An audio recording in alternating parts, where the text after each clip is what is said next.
Let's begin. I don't want to be a burden to others.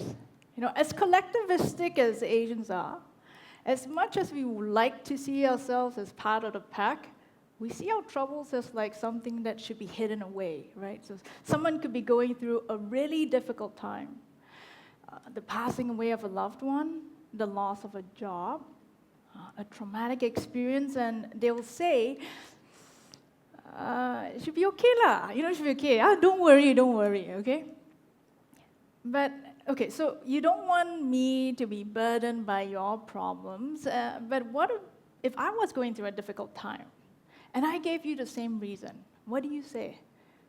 No lah, not a burden, just share lah, what are friends for? Suddenly, it's not a burden. So why is it then when you share your struggles with me, that's a burden and that's not okay? But when I share my struggles with you, that's okay because, hey, what are friends for, right? And this contradiction is reflected very often in the way we think, talk, and act around mental health. And today, I want to address that because it's so common. And why should we address that? Because as high as the cost of mental health conditions are in society, the personal costs are always higher. It can cost your physical health, your relationships, your job, sometimes even your life. The person that bears the most is you yourself. So I'm going to give you 3 reasons why you should share your troubles and seek help. And it's not being a burden. In fact, it is being strong and wise, and it's being your own mental healthcare advocate. Okay, so my first reason is that change starts with us. Most of us, when we have a friend that's going through a difficult time, we'll urge them to get help. But let's be honest for a while. How many of us actually sought help when we were going through a difficult time? Usually not, right? So only 20% of people with a mental health condition will actually seek professional help. Most of us would say, this is a problem I should handle on my own, right? I should tough it out, suck it up, and get on with it. I love Z's talk, but that's also a message that I've heard. 10% more, come on, Sook, do it, yeah. But maybe I'm not feeling well at that point, so what do I do? Do we just keep pushing on? And society tells us, hey, you gotta push on too. And that's actually kind of sad, because actually getting help can really benefit you. And also kind of sad, because many of us here will need help. Studies have shown that actually 80% of the population will have a mental health condition in their lifetime. Common mental health conditions include depression and anxiety. 1 in 5 Malaysian adults will have depression at any one point in time, and 2 in 5 will have an anxiety disorder. If you are included in these figures, it is very likely that your reason for not seeking help is the same as other people's reasons for not seeking help. Don't know where to go. Or it costs money. It costs time. And that's one of the main reasons I started Relate Malaysia. It's a non-profit mental health organization. It's to address the barriers of help seeking by providing accessible online psychological services, because it's cheaper. Save time, no jam, just log on. And UTM, so very good technology, no problem, right? But yet, people are hesitant. 40% of people who sign up, only 40% of people who sign up actually respond to our follow-up email. And I guess that's reality, right? Because after this, how many of you will rush out here to see a mental health professional if I told you UTM offer free services? And I bet they do for students. So something else is holding us back. Maybe it's the worry that someone else will find out. Maybe it's the sense of hopelessness that no one can actually help, or nothing will change the situation. Maybe it's the fear of facing the pain inside maybe it's a little voice of doubt that says, hey, you know what? You're making all of this up. It's not really true. So yeah, we need changes in society. That's important.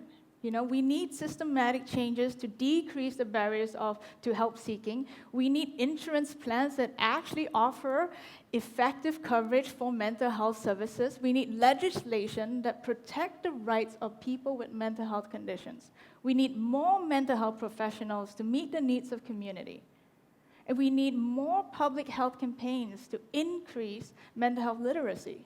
Right? We need to unite as a community to advocate for these changes so that every Malaysian, all of us here, will have the equal opportunity, without discrimination or prejudice, to achieve good mental health and live our life to the fullest. But let's not forget, there's an I in society. Nothing much will change if we don't own our mental health, right? So let's give you an example. Remember the safety ads that you have, it's not really ads, right? Safety videos that you watch on the plane before the flight takes off, the one about the oxygen mask. And forgive me, this part, every time of the talk, I have Mission Impossible soundtrack playing inside my head, dun, dun, dun, dun, dun, in the unlikely event, of a loss of cabin pressure. An oxygen mask will drop from the compartment above your head. Pull it towards you, put it over your mouth and your nose. Pull the straps to tighten and breathe normally. Be sure to put on your mask before you help others. Be sure to put on your mask before you help others. Tend to yourself before you tend to others. Making changes in society is like making sure we have enough oxygen masks for everyone, enough N95 masks for everyone. But it's up to each of us to put the mask on, right? Only we can reach out for help. Only we can accept the help offered to us, even from the most unexpected places. Only we can actually talk to the psychologist about what's troubling us. And only we can take the medication to help manage our symptoms. So we need to advocate for our health, especially our mental health. Because you are the only expert in this whole world on yourself.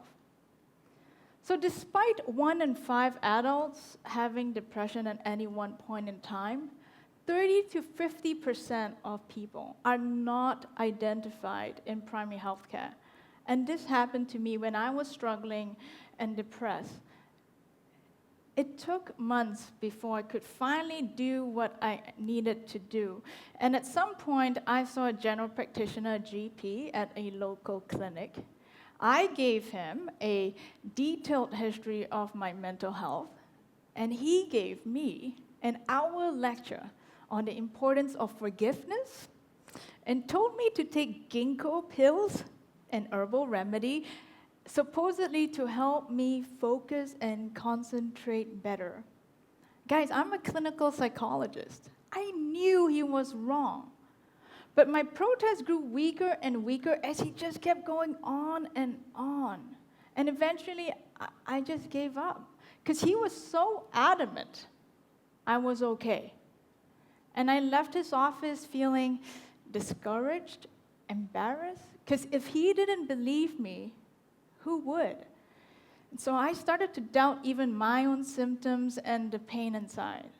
And things didn't get better until I took charge of my mental health and got the proper professional help that I needed. We have to advocate for our mental health because it is so difficult to trust ourselves when we are struggling, especially when others doubt us. When I was depressed, I felt like I deserved to feel bad. I felt guilty for not being happy. I wondered whether I was making a big deal out of nothing, and I felt ashamed to seek help.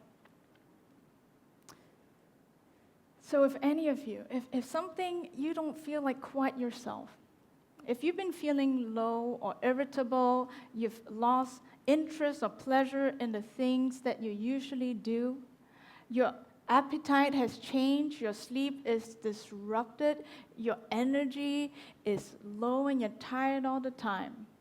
Your memory and concentration is affected, and your thinking is much more negative. If this has been how you're feeling most of the day for 2 weeks or more, these are the first signs. Something is not quite right. And you don't need to know what is wrong, why there's something wrong. You just need to know something is not right for you to take those first steps at the first sign to get the help that you need. And finally, my third point, advocate for your mental health because health is your right. The World Health Organization Constitution says the highest attainable standard of health is a fundamental human right. No matter what others have said, no matter what they've done, no matter what you're going through, it is your right to thrive. And health is more than just an absence of sickness. It is living life to your fullest potential. And you have the you factor, the unique potential to do something in this world that only you can do. You've got your own theory X, guys, right? You have to discover it. And so health is your right. So UTM, believe me when I say, we benefit not when you carry our burdens. We benefit more when we share our burdens and carry them together.